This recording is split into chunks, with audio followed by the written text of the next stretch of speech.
Escribe Steven Pinker, un psicólogo canadiense, en un libro editado en el año 1994, lo siguiente. El lenguaje no es un artefacto cultural que se aprende de la misma forma que se aprende a leer la hora o a rellenar una instancia. Antes bien, el lenguaje es una pieza singular de la maquinaria biológica de nuestro cerebro. El lenguaje es una habilidad compleja y especializada que se desarrolla de forma espontánea en el niño, sin esfuerzo consciente o instrucción formal. Se despliega sin que tengamos conciencia de la lógica que subyace a él, es cualitativamente igual en todos los individuos y muy distinto a las habilidades más generales que tenemos de tratar información o comportarnos de forma inteligente. Por estos motivos, algunos científicos cognitivos han definido el lenguaje como una facultad psicológica, un órgano mental, un sistema neural y un módulo computacional. Sin embargo, yo prefiero un término más pintoresco como instinto, ya que esta palabra transmite la idea de que las personas saben hablar en el mismo sentido en que las arañas saben tejer sus telas. Tejer una tela no es el invento de una araña anónima y genial, ni depende de si la araña ha recibido o no una educación apropiada o posee una mayor aptitud para actividades espaciales o constructivas. Las arañas tejen sus telas porque tienen el cerebro de araña y eso les impulsa a tejer y les permite hacerlo bien. Aunque hay diferencia entre las telarañas y las palabras, no sé, diría yo, entre paréntesis, quisiera que el lenguaje pudiera verse de esta manera. Si escribe Pinker, en un libro que se llama El instinto del lenguaje, y esto dialoga con la afirmación de Noam Chomsky que dice que hay un órgano del lenguaje. Los seres humanos tenemos un órgano y que el lenguaje es lo específicamente humano, que es una gramática general. Cuando un niño dice no sabo, no es que no sabe hablar, habla. Sucede que, por analogía con el verbo comer o beber, se conjuga yo bebo, yo como, el niño dice yo sabo, no tiene conocimiento de que el saber o saber es un verbo irregular, muy irregular, diría yo. Pero ya en el siglo XVI, Ravi Zagluria escribe, arma una taxonomía del cosmos, cósmica, coloca nombre al reino inanimado, dice él, o mineral, que es como domen, inanimado, viene de dormido.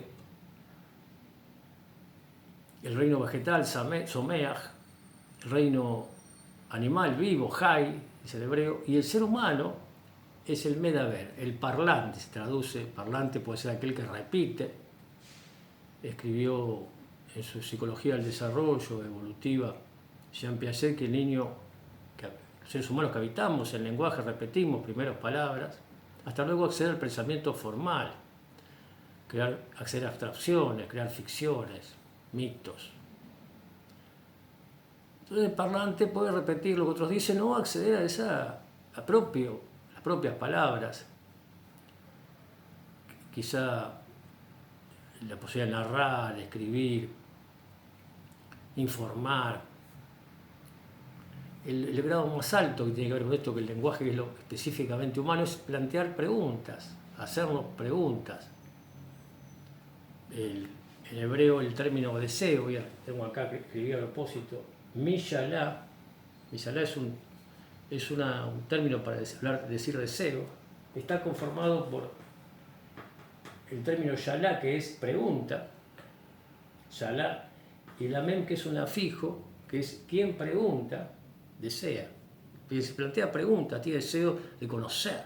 Quizá el grado más alto del lenguaje tiene que ver con eso, plantear preguntas nuevas. Decía un premio Nobel judío, cuando recibió esa distinción en Estocolmo, que su mamá le decía, no que aprendiste, no que te enseñaron, sino qué preguntas hiciste. Para eso hay que formarse, leer, y ser capaz de cuestionar lo que se llama el pensamiento crítico, de esos relatos que nos transmiten, ser capaz de analizarlos, de guasarlos quizá a veces. El término medaber, parlante, viene también, tiene un afijo del verbo ledaber. Este es el infinitivo en hebreo, ledabar. Dabar es habla, hablar. Aquel que habla es el ser humano. Es lo que nos separa, de forma inconmensurable, diría yo, del resto del cosmos, el simio más sofisticado, más inteligente. No tiene que ver con la inteligencia.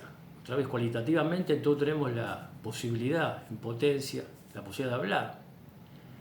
Está escrito en el Talmud que hasta el tonto cuando calla parece un sabio.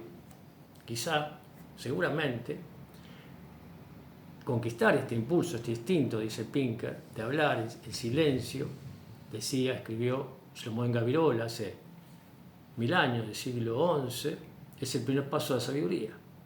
Sin silencio no hay escucha. O en hebreo se dice Keter, Kolim, Aketerim. Keter, corona, Kolim, de todas, Aketerim, las coronas, es el silencio. La capacidad de poder estar en silencio, escuchar, responder, hacer preguntas nuevas, preguntarnos cosas nuevas. Hay mucha gente, el avance del conocimiento, de la ciencia, de la civilización, tiene que ver con hacerse preguntas, cuestionar esta realidad. Pero más allá de eso,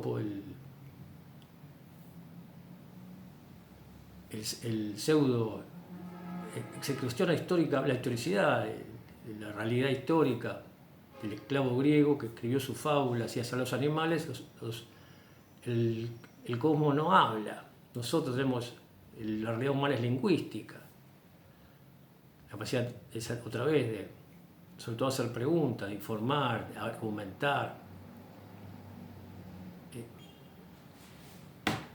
plantear ficciones, mitos, en fin. Y hay un cierto placer, escribía en su origen de las especies Charles Darwin, uno observa algo raro en el balbuceo de los niños, placer en esto de hablar. De hecho, entiende, quizá por ahí viene el método de Sigmund Freud, la curación por el habla, el hecho de hablar, informar, a través de escribir. No sé si a alguna vez les pasó, a veces sucede que es más placentero contar, narrar, escribir un hecho que uno disfrutó, que uno placer, cualquiera que fuera, que el hecho mismo sorprende, parece que fuera más disfrutable o da más placer contar eso que uno hizo que lo que realmente hizo. Pero ¿qué dice la tradición hebrea, la Kabbalah sobre el lenguaje? ¿Qué es el lenguaje? El lenguaje en hebreo se dice safá, si se escribe, safá, luego se escribe, safá es lenguaje. Pero también es homónimo, lenguaje. Homónimo es una palabra que se escribe igual y tiene distintos significados. Vino, la bebida, y vino, el verbo conjugado en la tercera persona singular. Alguien vino, él vino. Safa es homónimo, lenguaje, otra vez de labio, de idioma y de orilla. Quizá orilla es lo más preciso, esto que es desde el punto de vista metafísico, hablar del lenguaje, porque la orilla entre lo invisible y lo visible.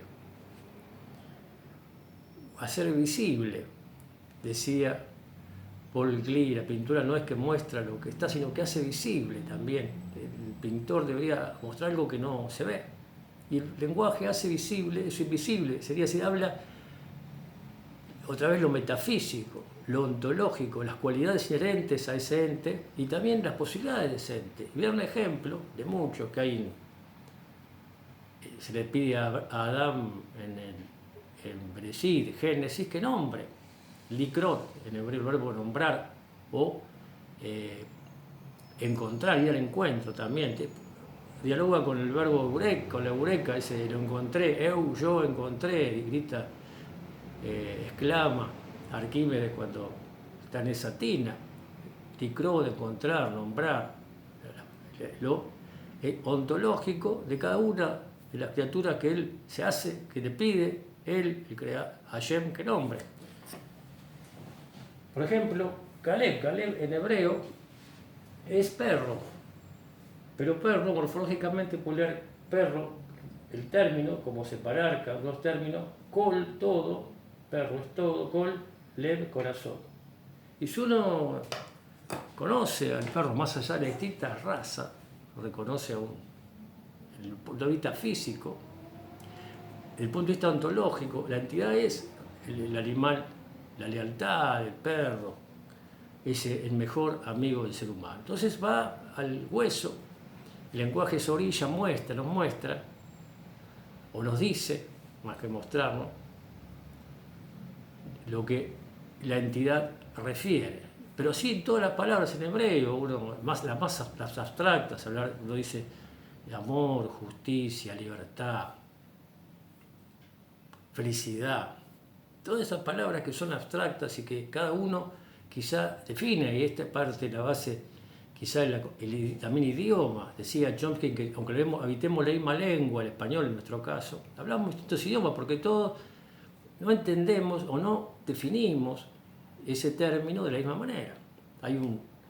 Les invito a mirar un video de los hermanos Espina, venezolanos, qué difícil es hablar el español, dicen ellos, y canta una canción y dicen cómo en distintos lugares se dice de distintas maneras, a veces lo que para uno es una palabra profunda, en otras regiones es procaz. Entonces, malentendido, escribió Jacques Lacan, es la base de comunicación. Cuando uno se pregunta si a Ludwig Wittgenstein tiene problemas filosóficos o problemas lingüísticos, no hay un problema de punto de vista, sea filosofía de vida. ¿Qué digo cuando digo lo que digo? Hay una anécdota, una historia muy bonita referida a Albert Einstein, al cual se le pregunta, Herr Profesor, ¿usted cree en Dios? Y Einstein le responde, dice, dígame lo que usted dice cuando dice Dios, y yo digo, si creo en eso que usted dice que es Dios. Así quizá, no sé, planteó esta pregunta, deberíamos hablar. Ustedes, ¿qué dicen?